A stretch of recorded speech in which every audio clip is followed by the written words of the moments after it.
Básicamente, la enfermedad de Raynaud ha sido descrita por Maurice Raynaud en 1862, de ahí el nombre, la adquisición del nombre de la enfermedad. Y la definición es muy estricta y actualmente se la sigue utilizando. Básicamente es un problema de vasoespasmo episódico, simétrico y distal, caracterizado por palidez, cianosis, sensación de llenado, entumecimiento doloroso. Ese es el concepto que básicamente se maneja para esta enfermedad. Se dice que a nivel mundial 3 a 5% se presenta en el 3 a 5% de la población mundial, y esto está en relación a las variaciones geográficas y climáticas. Ya entenderemos a qué se refiere con las climáticas. Es más frecuente en las mujeres en una proporción de 3 a 1, con un 20-30% de mujeres jóvenes hasta los 25 años generalmente.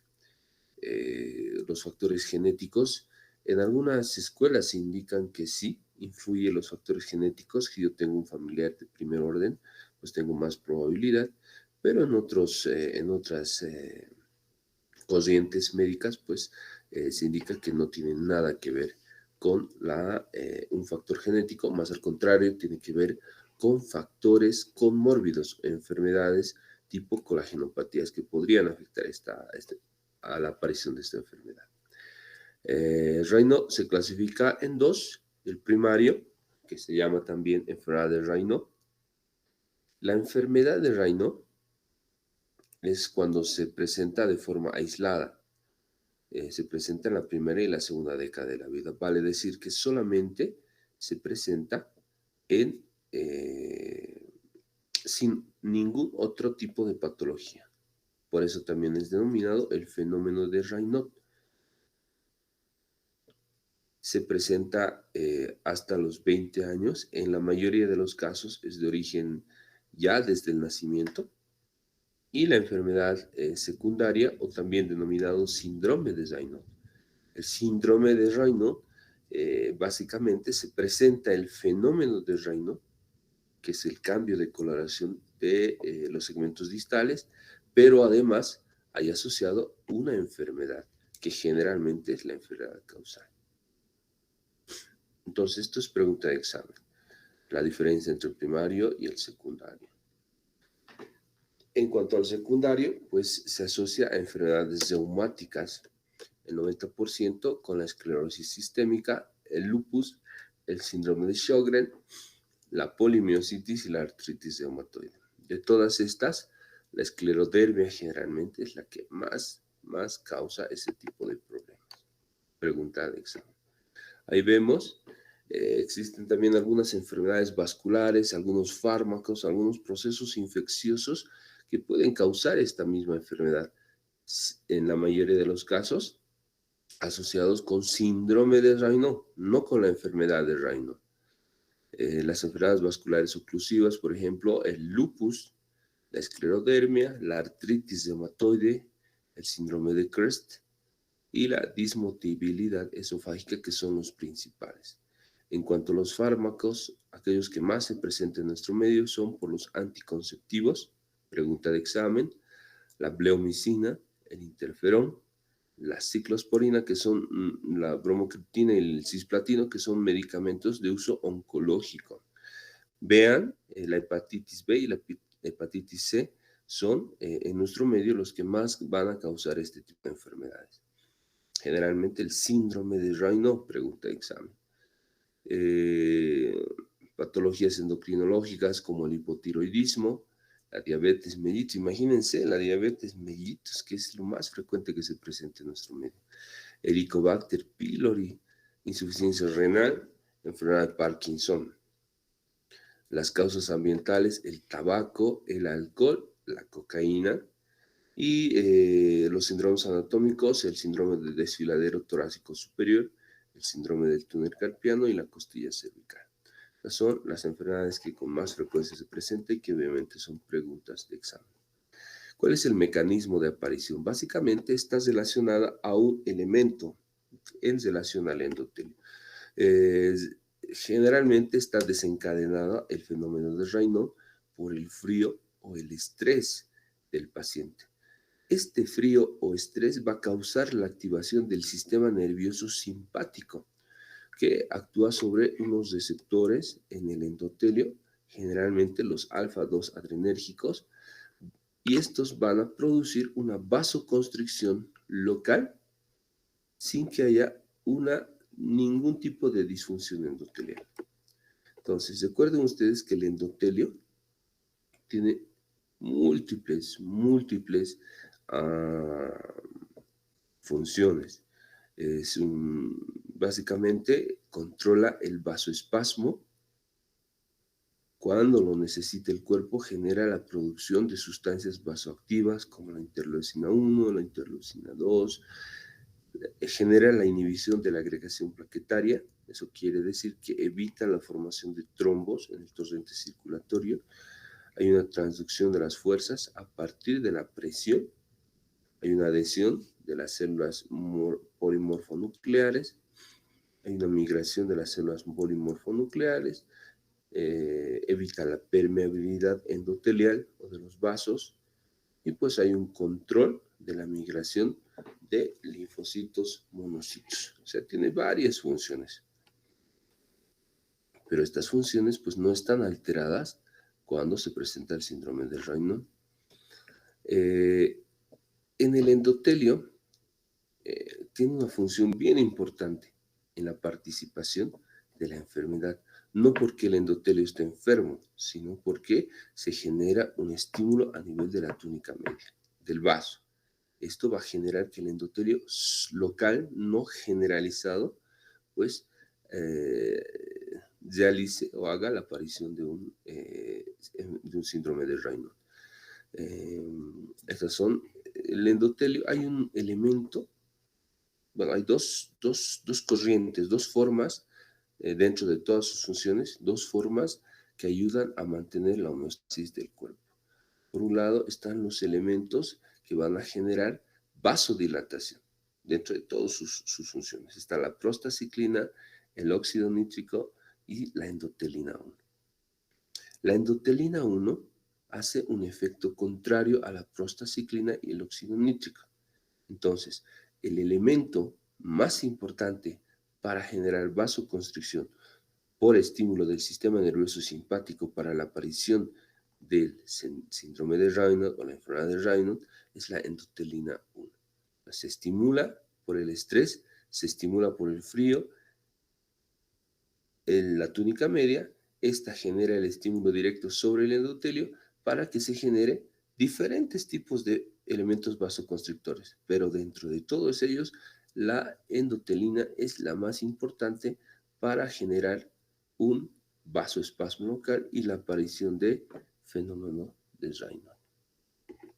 Además, el endotelio genera neurotransmisores como la acetilcolina, el péptido relacionado con el gen de la calcitonina, la sustancia P, que pues tiene una acción vasodilatadora que viene en contraposición. Entonces, la endotelina es el agente más importante que actúa a nivel del endotelio. Cuando se genera un daño endotelial, pues se genera una alteración del endotelio. Por lo tanto, hay una migración. Esto ya lo habíamos llevado en lo que es oclusión arterial, es como un resumen. Bueno, hay una lesión de la célula endotelial, migran y se diferencian en miofibroblastos. Los fibroblastos segregan una cantidad de colágeno y pues se genera una inflamación de la matriz, una inflamación del endotelio con aparición de la matriz extracelular.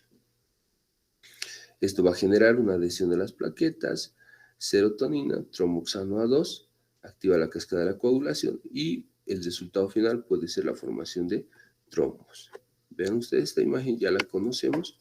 Hay una lesión endotelial, hay una migración de los monocitos a nivel del endotelio, ingresan por los receptores ICAM-BCAM1, estos van a generar inflamación, se van a ser englobadas por los monocitos adentro del endotelio, va a generar un proceso inflamatorio endotelial, va a haber ruptura de la lámina elástica externa, migración de las células musculares lisas y la formación de lo que es la matriz extracelular y que posteriormente va a generar la aparición de trombo plaquetario. A eso generalmente va una enfermedad de Raynaud compleja.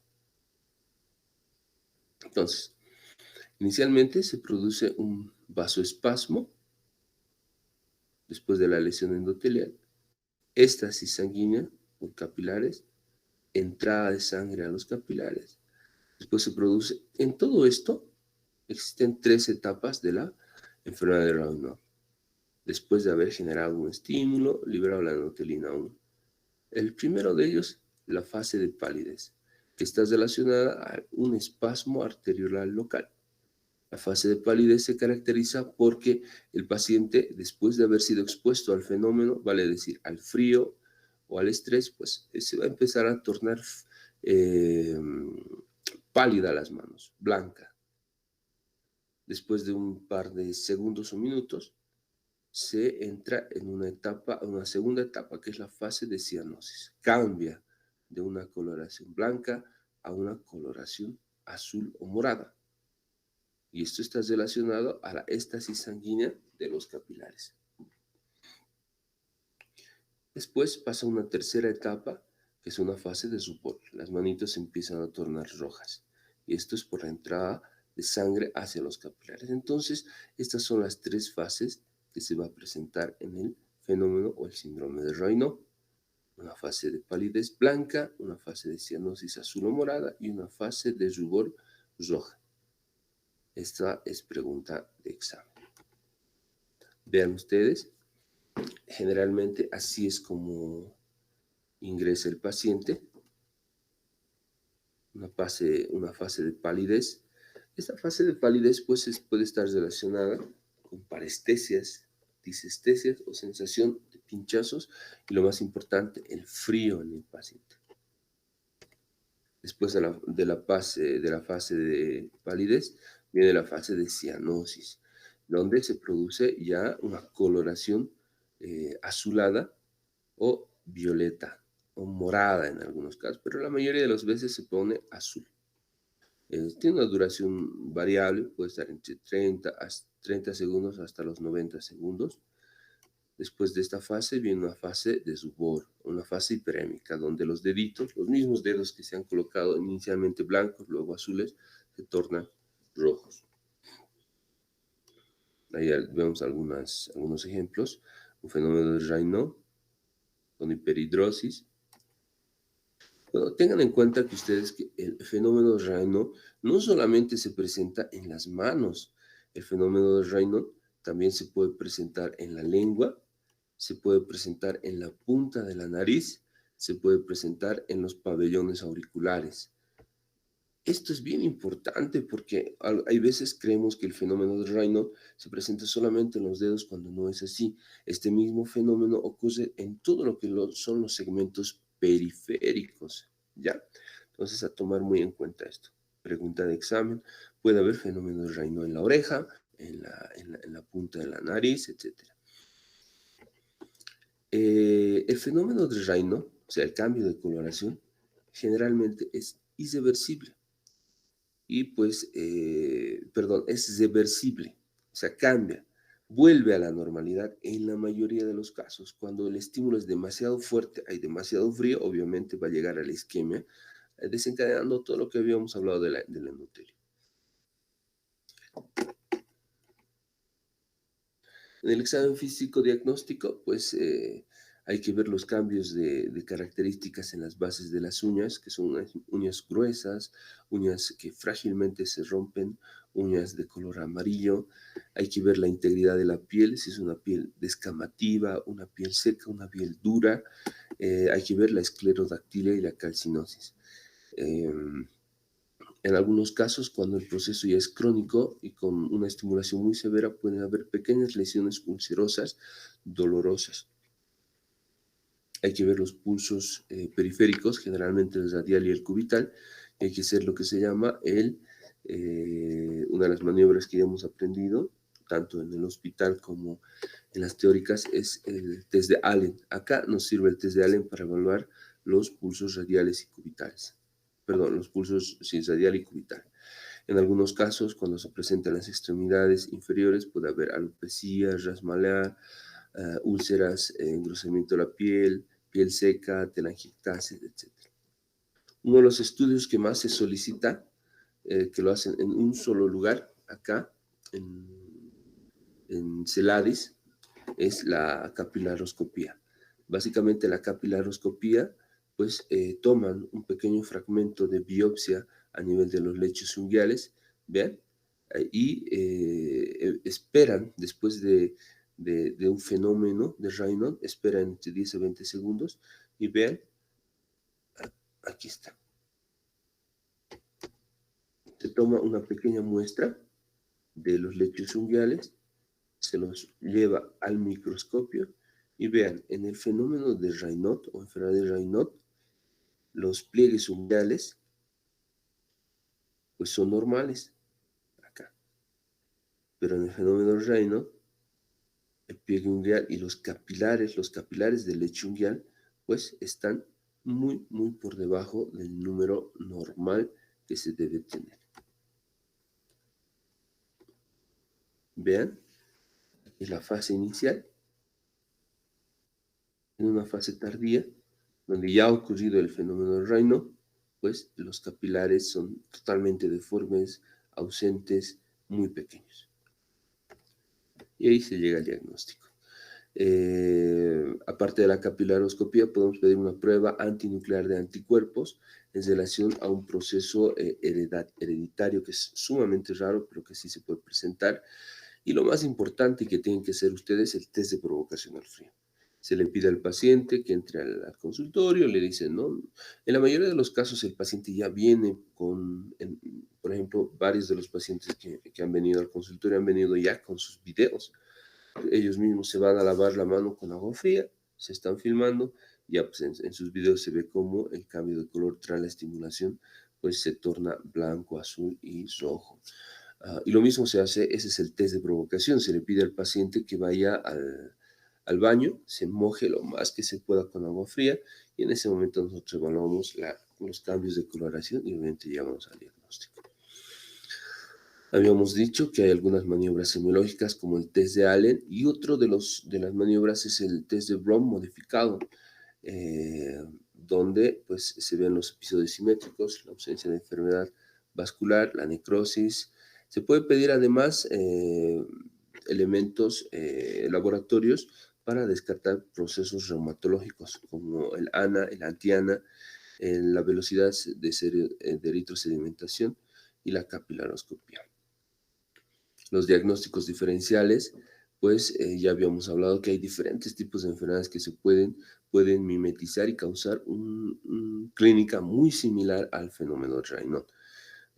Por ejemplo, dentro de los diagnósticos anatómicos está la distrofia refleja simpática, el túnel carpiano, la vasculitis, la tromboangelitis obliterante, la aterosclerosis, la enfermedad tromboembólica, la inflamación por acrocianosis. Eso es bien importante. Dentro de los diagnósticos que más se acercan eh, y son más parecidos está la acrocianosis y la libido reticular, los fenómenos vasospásticos. Entonces hay que diagnosticarlos y diferenciarlos sobre todo de los fenómenos vasospásticos, la acrocianosis y la libido reticulares. Cuando hay un estímulo demasiado exagerado, demasiado severo, pues se generan este tipo de lesiones. La necrosis química distal con una actitud irreversible. O sea, cuando se presenta esto, hay que amputar directamente, no se puede hacer tratamiento médico. El tratamiento, aquí sí actúan ustedes con medidas de prevención, tratamiento farmacológico y tratamiento quirúrgico. Un hecho importante de destacar es que el síndrome de Raynaud y la enfermedad de Raynaud no tienen cura. Las medidas de prevención farmacológicas y quirúrgicas están destinadas a disminuir la sintomatología o paliar las complicaciones, pero un tratamiento definitivo para esta enfermedad no hay. Los cuidados que se tienen que tener dentro de las medidas de prevención, pues mantener la temperatura corporal. Al paciente se le indica siempre que esté bien abrigado, haga sol o no haga sol, evitar el frío en las manos y en los pies. Por eso este tipo de pacientes siempre los van a ver con guantecitos y con chalín. Y eso es lo que ustedes tienen que recomendar. Evitar los cambios bruscos de temperatura, evitar el estrés emocional, porque recuerden ustedes que el activador de esta enfermedad es el frío y el estrés. Entonces le puede pedir al paciente que consuma algunos medicamentos, apoyo psicológico, apoyo psiquiátrico, terapia conductual, etc. No usar fármacos vasoconstrictores.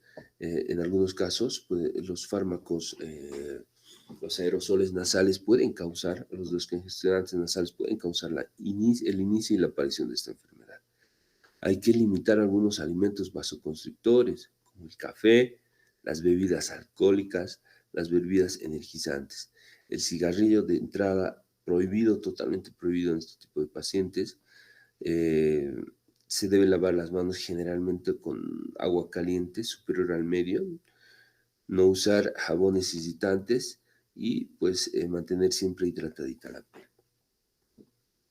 Los fármacos que más utilizamos con una recomendación 1A, con un nivel de evidencia 1A, mejor dicho, pues son los antagonistas de calcio. Entonces, pregunta de examen.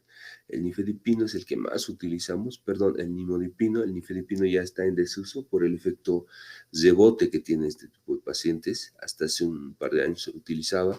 El amlodipino se lo sigue utilizando 5 a 10 miligramos bioral cada día. El nimodipino 5 miligramos bioral cada día. Estos dos últimos medicamentos son los que más utilizamos. Lo que utilizo más es el nimodipino. Obviamente hay que tener cuidado que el paciente no tenga estados porque estos son vasodilatadores que se utilizan mucho en estados de hipertensión. Entonces, si el paciente es hipotenso y además le damos un vasodilatador que va a causar hipotensión, entonces hay que tener mucho cuidado. Podemos darle losartán, y uno de los medicamentos más utilizados en la parte de cirugía vascular es el cilostazol y el sildenafil. El cilostazol y el sildenafil son vasodilatadores periféricos, inhibidores, el uno de la fosfodiesterasa 3, el otro de la fosfodiesterasa 2. Pregunta de examen. En algunos casos, cuando es un proceso ya muy severo, podemos prevenir la trombosis local con heparina, que ya sabemos la dosis, 18 unidades internacionales por kilo peso por hora. Podemos utilizar antiagregantes plaquetarios, 100 miligramos de aspirina cada 24 horas. Podemos utilizar los IECA, el captopril, los ARA2 como el losartán y los inhibidores de la serotonina como la fluoxetina. Este último, sobre todo para evitar el estrés emocional en el paciente. Podemos utilizar la fluoxetina, que es un medicamento proscrito, pero que sí lo tenemos que tener a mano. El tratamiento básicamente se divide en tres: un tratamiento primario. Hay que hacer estas recomendaciones que ya hemos hablado en los meses fríos, y obviamente tenerlo al paciente siempre controlado cada 4 semanas. Debemos iniciar, una vez diagnosticado, la terapia médica de forma continua, sobre todo en los meses fríos. Y pues cuando ya se presentan, cuando internamos a este tipo de pacientes, cuando tienen úlceras digitales, cuando hay lesión necrótica, cuando hay infección de las úlceras o cuando el paciente tiene intenso dolor. Ahí sí utilizamos analgésicos de la segunda escala analgésica del dolor. En algunos casos, como está mediado por el sistema neurosimpático, hacemos una simpatectomía a partir de esto lo realizamos por una videotoracoscopía asistida. El principal inconveniente es que no es efectiva a largo plazo. El paciente está tranquilo entre 1 a 2 años, pero ya después de eso nuevamente se presenta este tipo de problema. Muy bien, con eso hemos terminado. Si tienen alguna pregunta, alguna duda, me la pueden hacer ahora.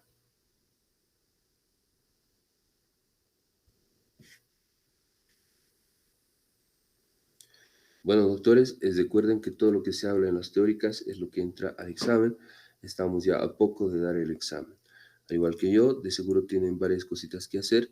Disfruten de su fin de semana. Tengan ustedes muy buenos días y por favor sigan cuidándose. Aún estamos con la enfermedad a nuestras espaldas. Buenos días, doctores. Hasta luego. Gracias, doctor. Hasta luego. Gracias, doctor. Hasta luego. Gracias, doctor. Hasta Hasta luego. luego, Gustavo. Hasta luego, Fabiola.